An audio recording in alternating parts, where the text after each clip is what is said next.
దేవునికి స్తోత్రం. ఈరోజు మహాపరిశుద్ధుడగు దేవదేవుడైన యేసుక్రీస్తు ప్రభువారి ఘనమైన వాగ్దానం. విశ్వాసం వలన బలము నొందెను. రోమిలికి రాసిన పత్రిక 4:21.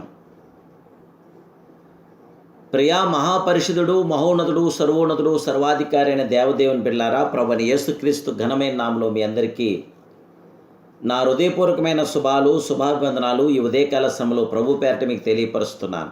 జీవాధిపతి అయిన దేవుని బిడ్డలారా, మీరంతా బాగున్నారు కదూ? మహిమాస్వరూపుడైన యేసుక్రీస్తు ప్రభువారి శాశ్వత కృప నేడు మీతో, మీ కుటుంబ సభ్యులతో కూడా ఉండి మీ ప్రతి అవసరక్కలు కూడా ప్రభు తీర్చి మీకు శాంతి, సమాధానం, నెమ్మది, ఆదరణ సంపూర్ణంగా దయచేయునుగాక. మన దేవుడు వాగ్దానం చేసిన దాన్ని నెరవేర్చడకు శక్తిమంతుడు, సమర్థుడు, సర్వోన్నతుడైన. అవిశ్వాసం వలన దేవుడు వాగ్దానం గూర్చి సందేహింపక దేవుని మహిమపరిచి ఆయన వాగ్దానం చేసిన దాన్ని నెరవేర్చడకు సమర్థుడని రూఢిగా విశ్వసించి విశ్వాసం వలన నేడు మీరు బలం పొందాలని ప్రభు పేరట తెలియపరుస్తున్నాను. అగ్నిగుండంలో వేయబడిన శద్రకు, మేషకు, అబేద్నెగో అనువారు మేము ఆరాధిస్తున్న మా దేవుడు అగ్నిగుండంలో నుండి రక్షించుటకు సమర్థుడు. విశ్వాసఘోష చేశారు. ఆ ప్రకారమే దేవుడు వారిని విడిపించాడు, రక్షించాడు, సమర్థించాడు. విశ్వాసులకు తండ్రి అయిన అబ్రహామును గూర్చి ఈ దినము మనం తెలుసుకుంటే ఆయనకు సంతాన భాగ్యం లేకుండెను. అయితే ఆయన విశ్వాసపు ఒప్పుకోలు చేశాడు గనక దేవుడు అద్భుతమైన కార్యాన్ని ఆయన పట్ల జరిగించాడు. దేవుడు వాగ్దానం చేసిన దాన్ని నెరవేర్చడకు శక్తిమంతుడు. ప్రారంభం నుండి దేవుడు అబ్రహాముతో ప్రత్యేకమైన రీతిలో క్రియ జరిగించుచూ ఉండేను.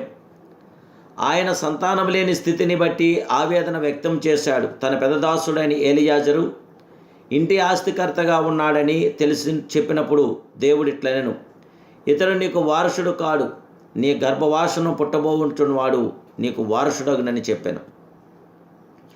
అంతేకాదు అబ్రహామును వెలుపలికి తీసుకుని వచ్చి నీవు ఆకాశం వైపు తేరి చూసి నక్షత్రం లెక్కించుడా, నీ వలనైతే లెక్కించమని చెప్పాడు.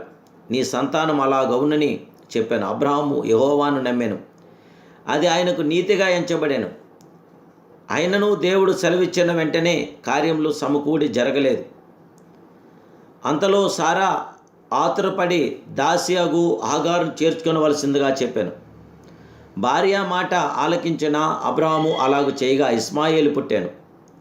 అయితే దేవుడు తన వాగ్దాన విషయంలో నమ్మదగినవాడు గనుక నీ గర్భవాసను పుట్టబోవు కుమారుడే వారసుడని సెలవిచ్చిన ప్రకారం తగిన కాలమందు ఇస్సాకును దయచేశాను. ప్రతి ఒక్కరి హృదయంలో అవిశ్వాసము చోటు చేసుకుంటుంది. అవిశ్వాసమును బట్టి సందేహము బయలుదేరుతుంది. అయితే మనము అవిశ్వాసం వలన బలహీనము గాక విశ్వాసం వలన బలవంతులం కావాలని ఆయన వాగ్దానం చేసిన దాన్ని నెరవేర్చడకు సమర్థుడు, సత్తా కలిగిన దేవదేవుడని నేడు మనం నమ్మాలి. దేవుని వాగ్దానం ఎన్ని అయినను అన్నీ క్రీస్తునందు అవును అన్నట్లుగా ఉన్నవి. దేవదేవుని బిడ్డలారా, మన దేవుడు వాగ్దానం చేసిన వాగ్దానాలు మన జీవితంలో నెరవేర్చగల సమర్థుడు, శక్తిమంతుడు. ఆయన మహాకృపను మీరు పొందటానికి ఇప్పుడే మహోన్నతుని ప్రార్థించండి, ఆ ఘనుడను ఆరాధించండి. ఆయనకు గొప్ప కార్యాభివృద్ధిని నేడు మీరు పొందండి. మన దేవుడు విడువని ఎడబాయని దేవుడు. దేవుని బిడ్డలారా, సర్వాధికారి అయిన దేవదేవుని బిడ్డలారా, మనిషికి మమకారం ఎప్పటికీ తోడుగా ఉంటుంది, కానీ అహంకారం ఎప్పటికైనా ఒంటరిని చేస్తుంది. అందుకే అహంకారాన్ని వదిలి మమకారాన్ని పెంచుకోవడం ఎంతో మంచిది. ప్రభునామానికి మహిమార్థంగా జీవించడం మంచిది, ఉత్తమం. ప్రార్థన. మహాపరిశుద్ధుడు, మహోన్నతుడు, సర్వోన్నతుడు, సర్వాధికారి అయిన ప్రియదేవా, ఈ ఉదయకాల సమయంలో నీ కుమారుడైన యేసుక్రీస్తు ప్రభువారి ఘనమైన నామములో ప్రార్థిస్తున్నాను. మీ బిడ్డలను మమ్మల్ని ఆశీర్వదించి దీవించి బలపరచండి.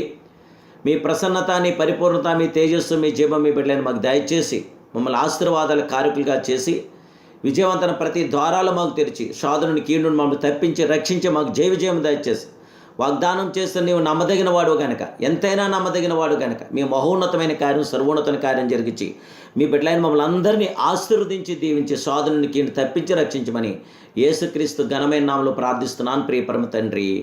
Amen, amen, amen. May God bless you.